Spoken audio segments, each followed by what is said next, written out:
Welcome to a new writing video from Rebecca. Today I'm going to talk about journaling and dictionary browsing and thesaurus browsing. So if you want to write a novel and you sit there at that blank page and you're like, I don't know what to write.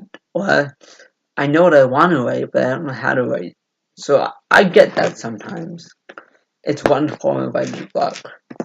So journaling is important. This journal, I love it. It has these ganja leaves on it. This is the back of it. I decided that this journal I would do writing exercise for my novel Strays.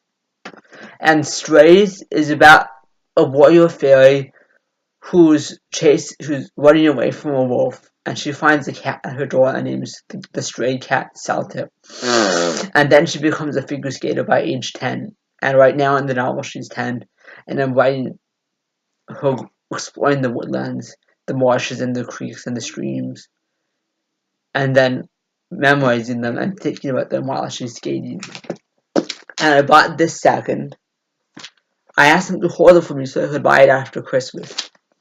They added this stuff so they could charge more. I just bought this one. It's my dream journal. I just put little fragments in for now. I didn't put last night's dreams in because they were nightmares. But if you keep a dream journal, eventually you'll have pieces of dreams that you can use to make a completely fictional story that also tells a little bit of your subconscious. That's one thing journaling can do. You free write, you do writing exercises, and I have this book.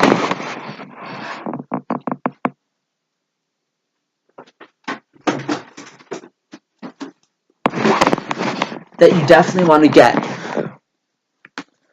The Right Brain Workbook. It gives you writing exercises. Really funny and creative ones. This one is, you may have already won. You have received a believable-looking, business-sized white envelope in the mail. Tell the story of what you have won or what you didn't win. Then there's one that says, finish the stories back in 1938 before. And it's interesting. It gives you some prompts to get your heart flowing. Because words come from the heart. Sometimes you sit on a blank page and like, I can't think of any words. God, please give me words. Please let words flow and give them to me. So that's how I write. I let things flow. So there are many types of journaling.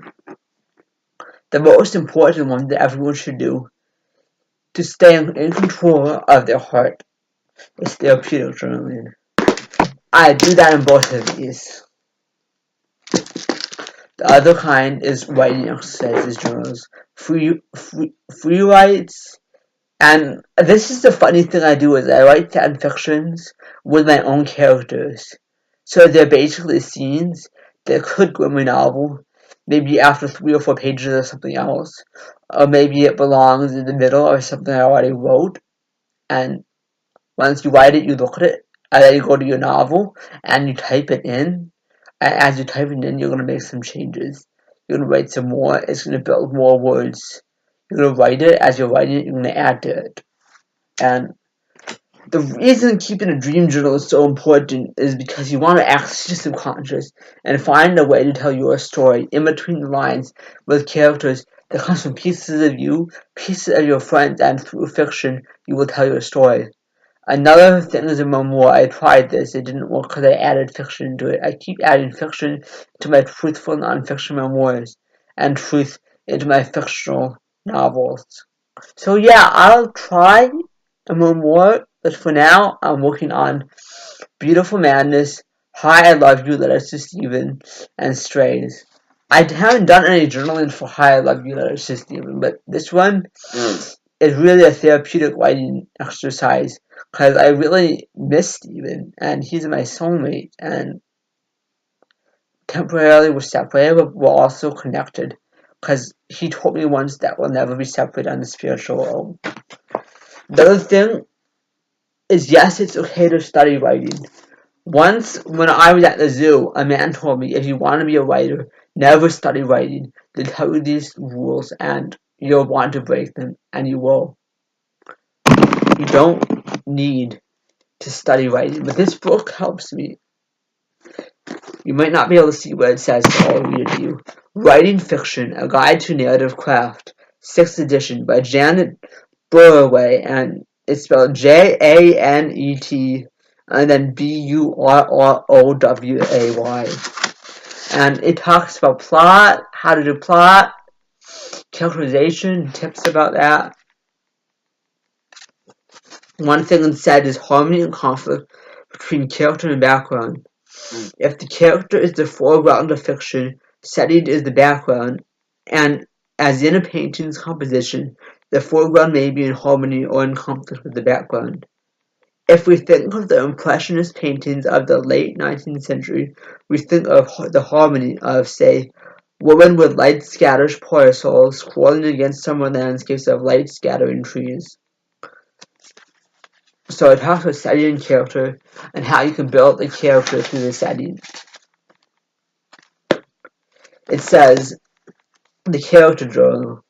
As you write, you may have the lucky, facile sort of imagination to which characters spring full-blown, complete with gestures, histories, and passions. Or it may be that you need to explore in order to exploit, to draw your characters out gradually and coax them into being. For either kind of writer, but especially the latter, the journal is an invaluable help. A journal lets you coax and explore without committing yourself to anything or anyone. It allows you to know everything about your character, whether you use it or not. So that was basically what I was talking about. I don't know if I got it from this book, or if I thought about it before I read this book. I'm a little bit autistic, so sorry if my voice is kind of hard to hear or understand. Okay, so it says it allows you to know everything about your character, whether you use it or not. Before you put a character in a story, know how well that character sleeps, know what the character eats for lunch and how much it matters, what he buys and how the bills get paid, how she spends what we call working hours. Use the journal to note your observations of people. Try clustering your impressions of the library assistant who annoys you, or the loner at the bar who intrigues you. Try to capture a gesture or the messages of the physical features and clothing scent. Invent a reason for the harshness or the loneliness. Invent a past. Then try taking the character out of context and setting him or her in another. So this book is really helpful. It can guide you in your narrative writing. I don't like the word craft because it seems witchy to me, and even as a gymnast, and I do things like cast handstand, which is when you do glide swings on a bar, and then you do a pullover or a kip, and then you cast into a handstand and spin around the bar, and do front hip circles and back hip circles and middle circles, which is where you put one leg over the bar and the other leg is under the bar, and then you spin. So the way I write is to let words flow. I say, God, please give me words. What comes next? One thing you need to do is read what you wrote. You might say, well, I hate my words. How can I read what I wrote? Start reading it and decide that you like what you wrote. Work on it. Go back and change things and add things and take some things out. So I lost like 35 pages once because I forget how, but I had it on one of those drives that you plug into your computer, and luckily I had emailed myself most of it. I had to rewrite it. Usually, if you have to rewrite your novel, one exercise is read a chapter, then go to your journal and forget about what you read and write that chapter. Then read the chapter, then read the second version, and blend them together and put the pieces that's in your journal and the pieces that's on your computer and blend it together. So I've never done it that way, but I think that might be a good idea. So keep writing. So another thing you can do, I have another dictionary about these ones, but my dad gave me these. This is my dictionary. Browse through dictionaries, look at the words, find the ones that flow with the rhythm in your heart. Just browse it. Browse it. Words. This one's about spelling. We have Word, but if you have Microsoft Word, you have spell check. This is my thesaurus. I want a bigger one. It doesn't have enough words in it, but for mound, it says pile, heap, knoll, hill. I've never heard the word knoll. Know. Knoll applies this page. Knoll. I like the word. It goes well. Direct, point out, guide, conduct, show, lend, command, instruct, order, govern, manage, charge. See, play with words. Look through them. Try to understand them. Build your diction. The words that you know that will come out. Sometimes the word will come out as you write. You're like, what is that word? I just wrote it, but I don't really know what it means. And that's what a dictionary is for. Another thing is read other people's writing. I'd suggest Scribbleflow. Where I live, it's free. If you only want to put 2 pieces up, you can put up to 16 if you pay $9 a month. But I don't have a debit card, otherwise I would pay for it.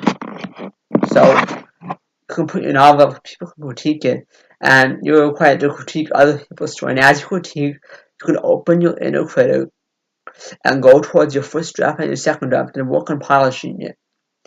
Reading books is really important for writing because you need to understand how the narrative has to fit together. So Beautiful Man is the stream of consciousness, so it doesn't have to fit in with the rules.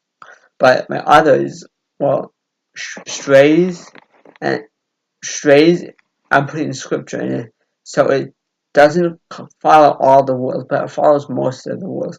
But as a creative writer, you're supposed to break the rules. And then Book of Dreams, I haven't started yet. When I fill this, I'm going to start Book of Dreams. Each section will be a dream. And it's not really a novel, but it's a book. And Hi, I Love You, Letters to Stephen is kind of like a second person novel or probably novella. And I'm going to keep writing it until I see Stephen again. Anyways, that's all for now. Just keep writing, working on it, and you'll find out that you love your words.